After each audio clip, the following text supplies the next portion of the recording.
Pastor Gladson, vem cá, tá com a gente, por favor. Vamos aplaudir o Senhor. Uhul! É o 001.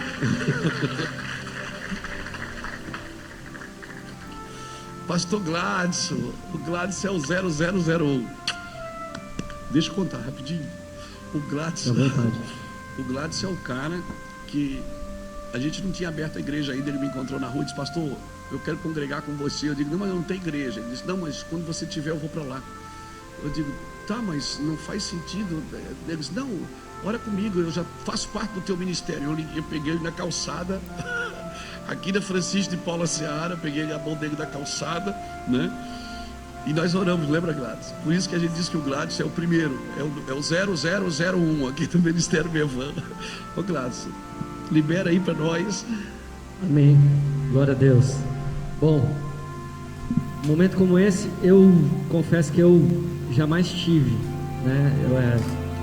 Eu vou falar um pouquinho de toda a minha história até chegar nessa calçada, né? Até encontrar o Luiz Emílio naquele momento. E eu vou falar um pouco das dores, né, que eu vivi, mas debaixo do efeito Cristo, né, onde a dor não é só sinônimo de cura, mas de cura para os outros. Esse, para mim, é o significado da cruz.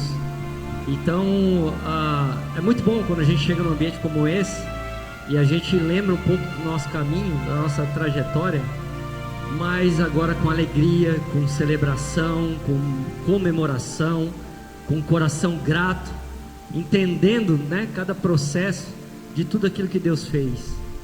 E eu vivi uma história muito difícil. A minha infância, a minha adolescência, foi muito complicado esse tempo para mim, né? O meu pai, já falecido, ele sempre foi um homem de caráter, né? Meu pai sempre foi irrepreensível nisso, e um homem que saiu de casa sozinho para vencer na vida e dar uma condição melhor para os seus pais. Meu pai fez isso. E meu pai, ele cresceu, né, na vida. Ele era um homem de bens. A gente tinha várias casas em São Paulo. Ele era dono de loja, e tudo estava indo muito bem até um certo ponto. Quando eu tinha 7 anos, a minha mãe é de Itajaí, meu pai de São Paulo. Nós nos mudamos para Itajaí. Minha mãe veio para Itajaí e eles quiseram morar aqui. E quando a gente chegou aqui em Itajaí, o meu pai, ele começou a beber muito, né? Então ele começou primeiro a ir à noite, no bar. E a gente fala, nosso pai bate saudade, né? Ele começou à noite no bar, depois ele começou em meio-dia e à noite.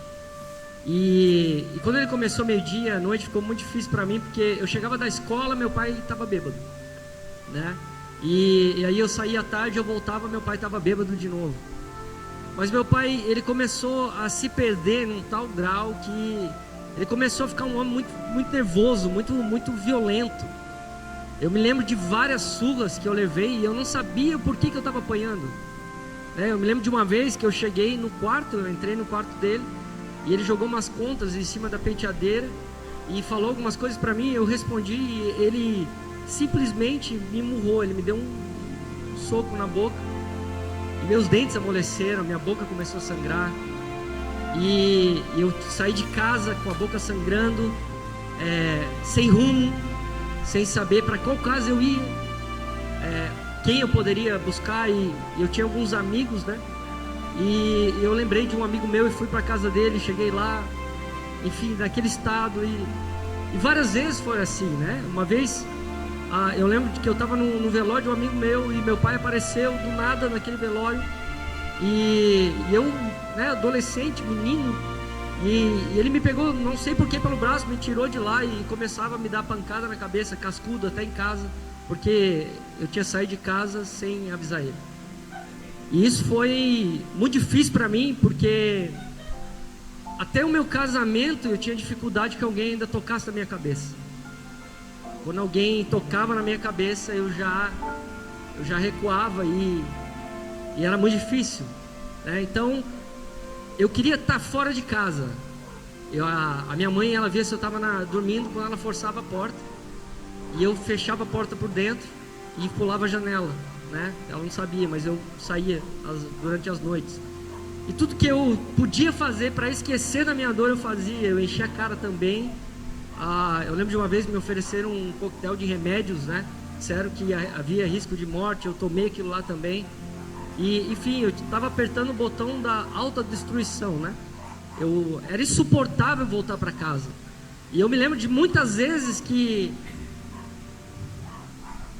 começava a chover e eu chegava em casa encharcado. E o carro do meu pai estava na garagem. E eu tinha que no outro dia falar o que aconteceu com o meu material para os professores. Que tinha molhado e eu assumi a culpa. E eu fui vendo meu irmão também, né, tendo conflito com meu pai. Eu tenho um irmão mais velho e uma irmã já falecida. E eu via os dois também no mesmo conflito. E eu via minha mãe, muitas vezes eu chegava em casa, minha mãe estava debruçada na mesa, chorando, né? Porque meu pai, ela arrumada para sair, meu pai foi pro bar e ele não ia sair. E cada vez que eu via aquilo, eu me revoltava mais ainda contra ele. Cada vez que eu via alguma coisa, eu lembro de uma vez eu cheguei a pichar no meu quarto, morte a meus pais e irmãos. Para vocês verem o nível, né, de que o adolescente pode chegar em um processo de dor. E eu era muito sozinho, né? Eu fui sozinho durante boa parte da minha vida. E o que eu fazia para poder aliviar um pouco a dor? Eu fazia da família dos meus amigos a minha família. E foi assim até quando eu conheci a Jesus, né? Eu fui muito amigo do Jackson, né, me conhece há muito tempo. E Josi. E eu ia adotando famílias, porque era uma forma de aliviar a dor, mas eu precisava mais do que isso, né? Eu precisava de uma cura. Eu era um menino muito rebelde, um baterista, né? Tocava bateria. Acho que eu dei muito trabalho também, né? Aleluia. Vamos deixar essa parte para depois. Mas eu vim desse jeito, né? Dessa forma, para dentro da igreja. Eu vim com todas essas dores, com tudo isso. E aquele dia que eu encontrei o Luiz Emílio na calçada, eu estava passando por outro processo, que foi o processo da decepção da liderança que eu tinha. E eu tive uma decepção muito forte. E aí eu fiquei sem igreja também, né? Eu fiquei com todas essas lembranças e sem igreja. E meu pai, ele faleceu quando eu tinha 17 anos, um pouco antes do meu processo de conversão.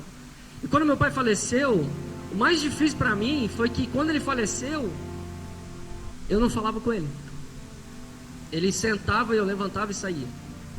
E a última noite que ele estava em casa, ainda vivo, eu e meus irmãos, a gente foi fazer um passeio e nós 3 dormimos fora de casa. E eu me lembro que eu cheguei de manhã, eu fui contar o que tinha acontecido para minha mãe, e ele foi perto para ouvir. E eu comecei a falar mais alto para que ele ouvisse também, porque a gente não estava se falando. E naquela manhã ele saiu e teve um derrame, e foi fulminante, e ele faleceu. Eu já não tinha mais um pai para pedir perdão. E essa era a minha angústia na igreja. Porque agora eu conhecia Cristo, mas não deu tempo de falar para Ele. Não deu tempo de abrir meu coração, de falar que eu amava apesar da dor. Aquilo estava dentro de mim, estava gritando no meu coração, mas eu não podia mais colocar para fora. E isso também era dor. E eu comecei a pedir, quando eu te decepcionei na igreja, eu comecei a pedir para Deus. Eu falei: Deus, eu preciso de alguém, eu vou me perder de novo. Eu fiquei com medo de voltar para aquele caminho, eu fiquei com medo de viver todos esses processos novamente. E eu fui para a irmã Vanira, né, uma senhora de oração aqui de Itajaí, para pedir oração. E quando eu estava naquela angústia, eu olho para frente, o Luiz Emílio está saindo de lá, e na hora eu já estralou no meu coração, e eu falei: tá aí o meu pastor. E eu perguntei para ele, irmão, só que aí começou um outro processo. Ele deu as mãos, ele orou por mim, e eu fiquei esperando abrir o Mevan. E quando abriu o Mevan, ele teve uma visão no avião e Deus falou com ele para ele me separar para viajar com ele. Irmãos, e aí começou a cura de paternidade sobre a minha vida. Porque ele não deixava às vezes eu ir para casa. A minha mãe, depois da morte do meu pai, ela começou a praticamente deixar a casa de lado. Ela começou a viver o luto de uma outra forma, né? E às vezes eu chegava em casa depois da morte do meu pai, mesmo já, né, no histórico da igreja, conhecendo alguns irmãos, eu não tinha o que comer. Algumas vezes eu estourava pipoca para poder almoçar. Algumas vezes eu abria a geladeira para comer o queijo que sobrou, para poder encher a barriga de alguma forma. E eu não culpava minha mãe, eu sabia que ela precisava rever a vida dela. E aí a gente chegava de viagem, o pastor Luiz, ele falava: Gladys, você está indo embora? Eu morava em Balneário Camboriú. Ele: não, fica aqui, cara, fica aqui. E a pastora era assim, né, como uma mãe também. Eles começaram a cuidar de mim, eles me colocaram na mesa, eu olhava ao redor, eu via os filhos deles sentados, como eu também estava naquela mesa. Ô Lapa, vem cá, Lapa. Vem cá, vamos posicionar os pais aqui. E, irmãos, no processo de viagem, eu incomodei. Revoltado, não ouvia ninguém, tinha dificuldade de receber qualquer tipo de direção. E algumas vezes o pastor Luiz literalmente me sentava no colo dele como um pai e falava: você não é assim, Gladys.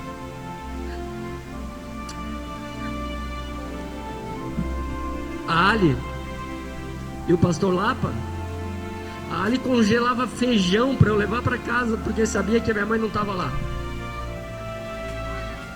E eu levava feijão congelado para poder almoçar. A Ali perguntava: tem alguma coisa? Eu dizia: não. Falar de paternidade, irmãos, é isso, é viver essa verdade. Eu vou falar uma coisa aqui, eu queria que você entendesse pro meu coração. Às vezes a gente vai em alguns lugares, os pastores falam assim: olha, aqui todo mundo me chama de pai. Só que a gente olha, ninguém é cuidado. Não há verdade naquilo que a gente vê. Verdade é isso, cara. Quantas vezes eu corri para casa do pastor Luiz e quando o pastor Luiz não estava, eu tinha um outro cara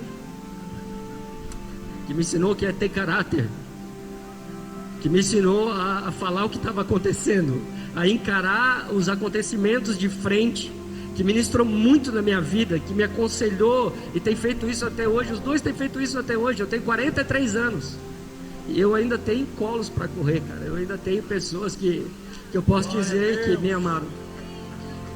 Agora deixa eu dizer uma coisa para vocês, cara. Eu não sou o mesmo cara. Quando eu comecei a namorar a minha esposa vinha e ficava na casa do pastor Luiz. Adivinha quem cuidou? Pensa em quem cuidou do nosso namoro. A pastora Daci. Para você ver como realmente assumiram isso. Mas, irmãos, uma coisa que eu entendi por causa dos dois: como filho, eu tinha um colo para chorar, mas como pai eu precisava me posicionar também. E eu via posicionamento deles, postura firme, né?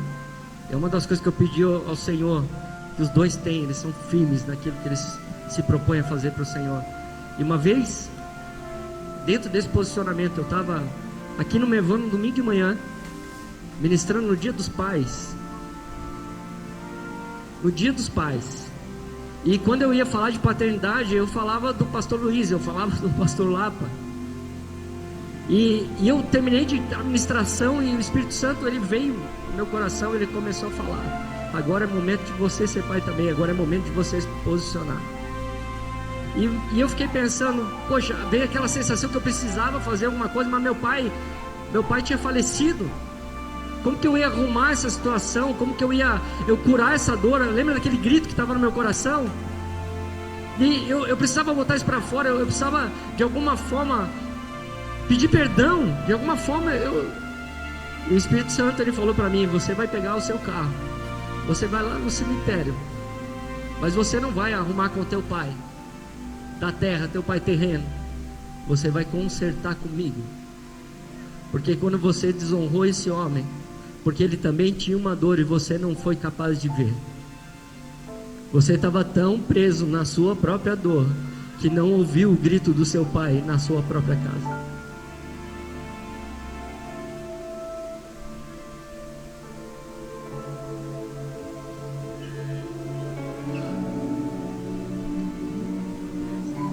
E para encerrar, irmãos, eu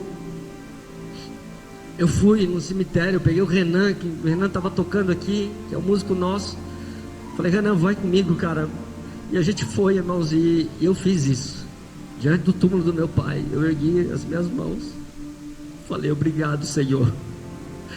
Obrigado pelo que o Senhor fez. E eu quero te pedir perdão por cada vez que eu odiei esse homem, por cada vez que eu não enxerguei a dor dele, por cada vez que eu não compreendi que ele também tinha um grito de dor e que ele também precisava de cura.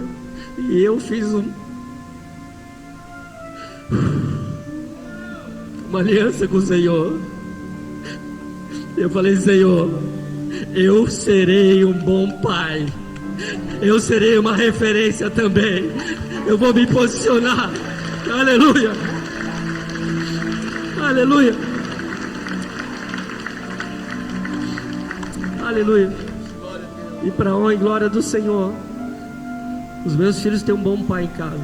E eu quero agradecer de coração tudo que vocês fizeram por mim, porque vocês foram a ferramenta de Deus. Eu sei que foi Deus, mas foi através de vocês. E assim como você honrou seus pais, eu quero honrar os meus também e dizer obrigado. Obrigado, pastor Jaci, obrigado, pastora Ali, obrigado por acreditarem em uma geração que precisava de alguém para tocar o seu coração. Obrigado.